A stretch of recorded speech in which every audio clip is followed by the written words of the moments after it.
So Rope is one of the most underrated classic films that is set in one room, shot only through a couple of takes, and tackles one of the biggest questions of all time.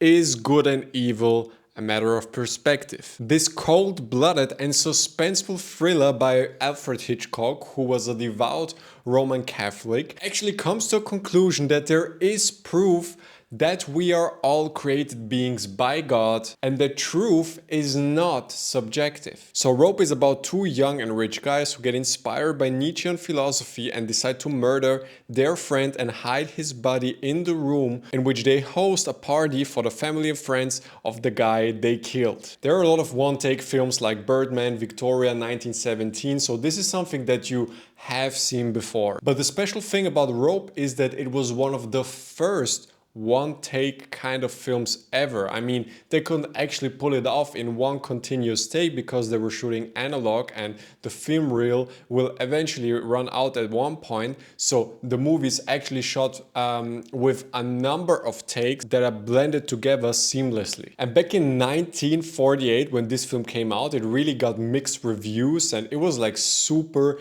experimental. Actually, Hitchcock thought it was an experiment that didn't work out, and he kept this movie out of release for almost 3 decades. Looking at it today, it's kind of hard to understand all of this because it's such a well-made, interesting and weird movie. The greatest thing about Rope is how effective it is with so minimal things. The camera rarely moves, but when it moves, it's really creative and meaningful. The blocking, lighting, set design all just have this extra quality that make up for a very layered and rewarding watching experience looking at this film that just feels like it's aged so well, like the movie feels and looks so modern. The movie actually starts out with the murder that is shown in a really in-your-face kind of way, a very bold opening, and the rest of the movie is just dialogues, people talking in a room. And this film is actually based on a true story of two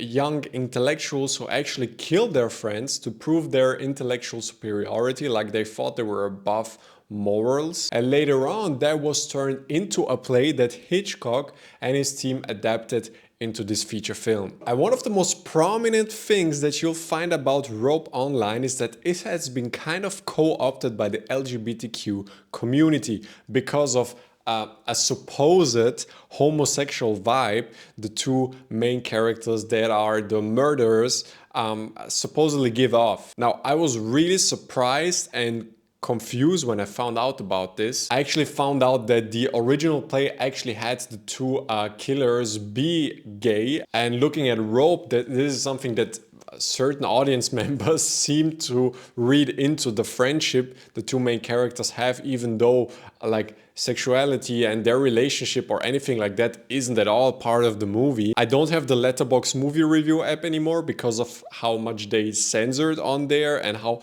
politicized and extreme the kind of film culture was. Like, I hated all of that, and this is what I remember, like seeing that any kind of male character who was friends with another male character, like this kind of part of film culture loves to interpret like some gay relationships when there is nothing really there. And honestly, I just think that's just a really annoying and stupid thing to do. Because just look at Rope. This is essentially about two young men who have gone so deep into intellectualism and the upper class and like being rich, they become absolutely separated from reality. They go against nature in any kind of way and think that if you're smarter than somebody, you kind of like the concepts of good and evil and morals are just for people that are stupid, and people that are smart are kind of above all of that. And this is actually the reason they kill someone. And I love that this film kind of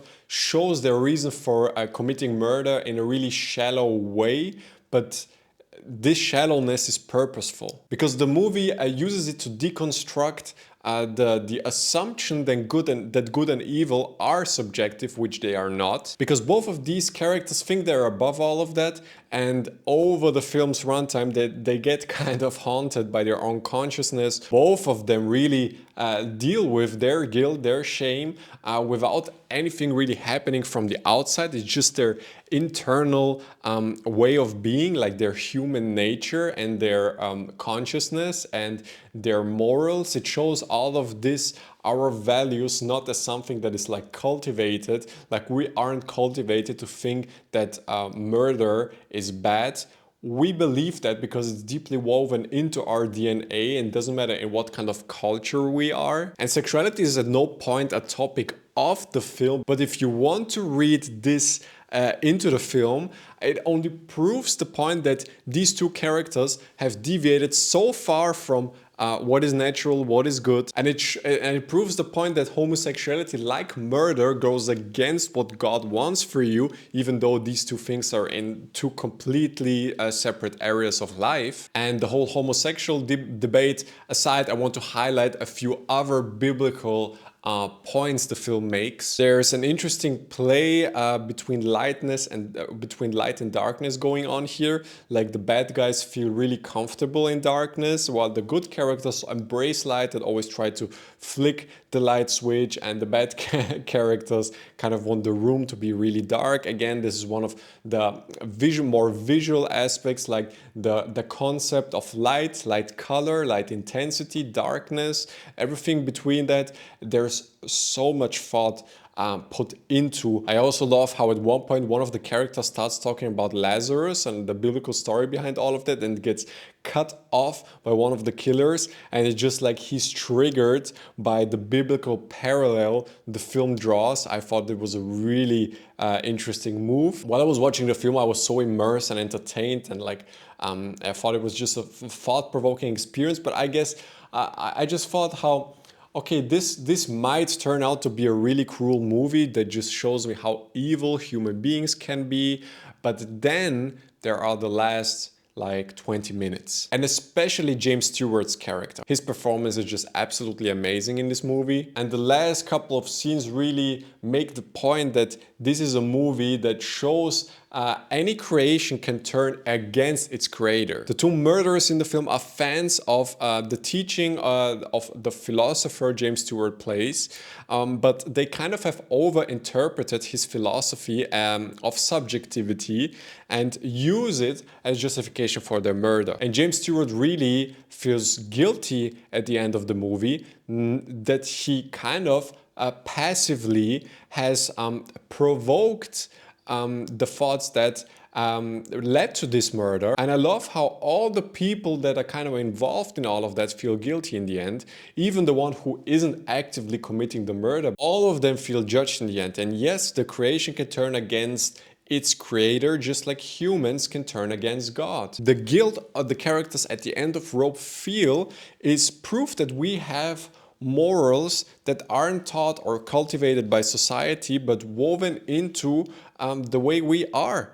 And these morals are proof of the existence of God. If we try to play God, we will eventually destroy ourselves because it just doesn't work. And this is not some kind of sick exploration or overhumanization of murderers like so many other shows and movies today. This is really a biblical film that shows the idea of good versus evil and is based on clear laws and not opinions. And in that, it's a very real movie. Alright guys, this is it for my review today. I thank you so much for your time and attention watching my video. Wish you all a blessed day and hope to have you back in my next video.